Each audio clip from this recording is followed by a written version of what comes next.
Hello and welcome here. Thank you for your interest in my 6x6 album.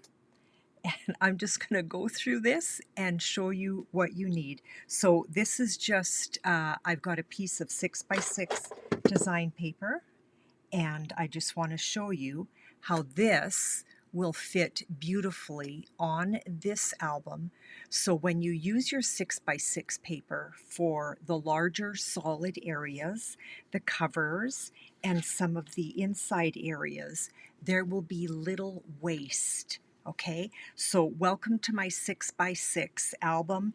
There are 4 pages, so there are actually 8 pages all in here.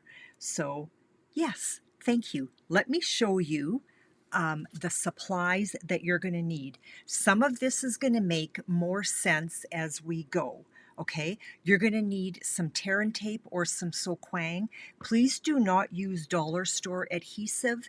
Your book will not stand the test of time. You want to use Tombow. Here it is right here.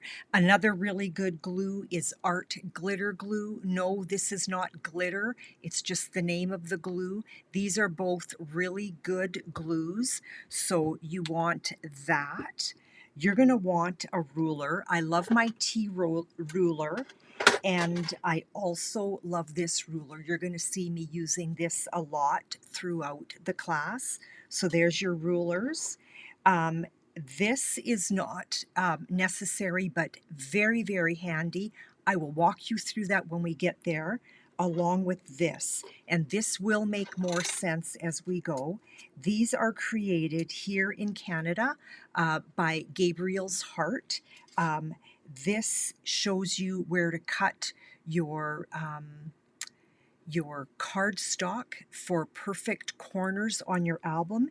This is a depth tool, and it shows you the depth for your album pages going into your album. Pardon me, too much talking. You're going to need a corner rounder. You don't have to use this one, but a corner rounder is very handy. And here we're getting into some of our smaller things.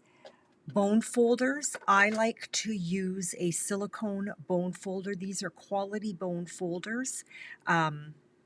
They do not leave a shine on black cardstock, and that's why I love these. So you want a bone folder. You're going to want a pencil and an eraser. A red eraser does not work as well as a white art eraser. This is very important. And again, I'm going to walk you through all of this. You want a take your pick tool or a piercing tool, something along those lines. This is handy if you get a little bit of glue oozing out, and then once it dries a little more, you can erase it off. So you can purchase these at art stores. I believe you can buy these at the dollar store too.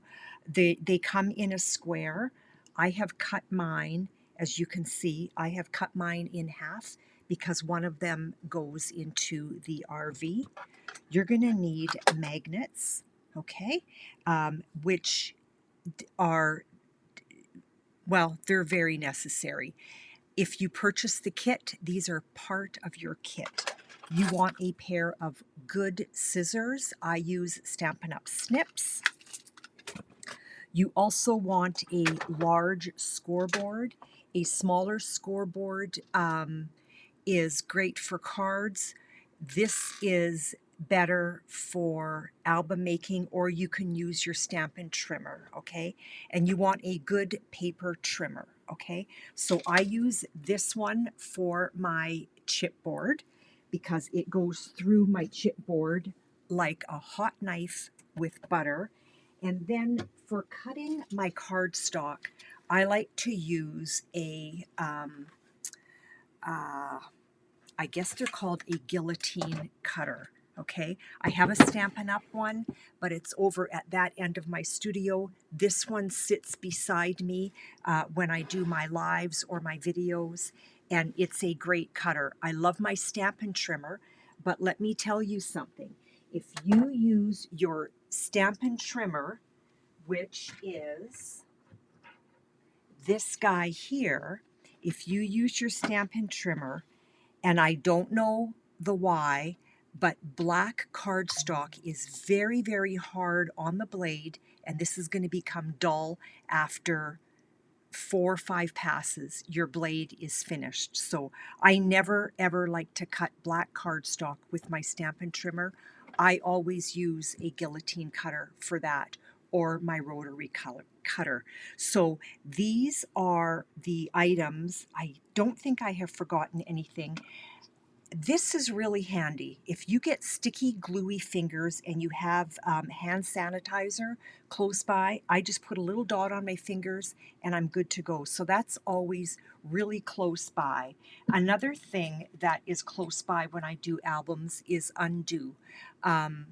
Sometimes I have to use it if I make a mistake and something goes down that shouldn't have. Undo is great for that. Yeah, I don't use it a whole lot, but it's always handy. So I think that is everything. And so with that, I'm going to say, see you later. We're going to start creating our 6x6 album. It's actually 6 1/4 by 6 1/4. And that way it fits the 6x6 design paper perfectly. You already have your border on there.